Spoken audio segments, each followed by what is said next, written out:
ایک بندہ آ گیا، وہ غیر مسلم تھا، تو کہنے لگا میرے کچھ سوالوں کے جواب میں پر کسی نے دیے نہیں کبھی۔ جب اس نے آ کے بہت بڑا دعویٰ کیا کہ اگر کوئی میرے سوال کا جواب دے تو میں مان جاؤں، تو پھر مسلمانوں نے کہا کہ نہیں، تو ہمارے ساتھ حضرت مولا علی شیر خدا کے پاس لے گئے، تو اس نے بڑے بڑے مشکل سوال کیے۔ پہلی بات وہ کہنے لگا آپ مجھے 2 ایسے دوست بتائیں جن میں کبھی لڑائی نہیں ہوئی۔ تو حضرت علی کہنے لگے تو بڑے دعوے کر رہا تھا کہ میں بڑے لمبے سوال پوچھوں گا۔ وہ 2 دوست جن میں کبھی لڑائی نہیں ہوئی وہ جسم اور روح ہیں بھی اکٹھے ساتھ رہتے، دوست بھی ہیں، پر کبھی آپس میں لڑائی، بڑے بڑے گناہ کرتا ہے، جسم پر روح ناراض نہیں ہوتی، وہ ساتھ ہی رہتی ہے۔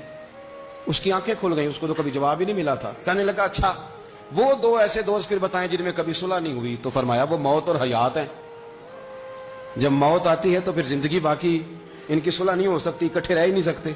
اللہ اکبر۔ وہ کہنے لگا یہ تو کمال ہو گئی، اب وہ ذہن کھل گیا۔ کہنے لگا جی اور پوچھ لوں؟ فرمایا تیرا ہی دعویٰ تھا 2 پوچھنے، میں تیار ہوں، تو 100 بھی پوچھ۔ کہنے لگا وہ بی بی جس نے چند لمحوں میں بچہ پیدا کر دیا، فرمایا یہ بھی کوئی مشکل بات ہے؟ وہ حضرت مریم ہے، 1 منٹ میں حاملہ ہوئی تھی، اگلے منٹ میں اللہ تعالیٰ نے انہیں تھوڑی سی تکلیف سے گزارا، اور اگلے منٹ میں حضرت عیسیٰ پیدا ہو گئے، کوئی مشکل بات ہے؟ کہنے لگا جی وہ 2 چیزیں جو حرکت نہیں کرتی، فرمایا یار جلدی پوچھ، ٹائم نہ ضائع کر، جلدی پوچھ۔ وہ 2 چیزیں جو حرکت نہیں کرتی وہ زمین آسمان ہے۔ اس نے کہا وہ 2 چیزیں جو ٹھہرتی نہیں، فرمایا وہ سورج اور چاند ہے، جو حرکت ہی کرتے رہتے۔ کہنے لگے اچھا وہ بتائیں جی جو کھا تو بڑا کچھ کیا پر پیا اس نے کچھ بھی نہیں۔ تو حضرت علی فرمانے لگے وہ حضرت موسیٰ علیہ السلام کا عصا ہے، جادوگروں کے سانپ سارے ہی کھا گیا پر پانی کا گھونٹ بھی نہیں پیا۔ حد ہو گئی۔ وہ شخص کہتا ہے علی کے جواب نے، مولا علی شیر خدا کے جوابات نے میرے اندر ہیجان پیدا کر دیا۔ میں نے فوراً کہا بتائیں وہ شخص جو کوئی شے نہیں۔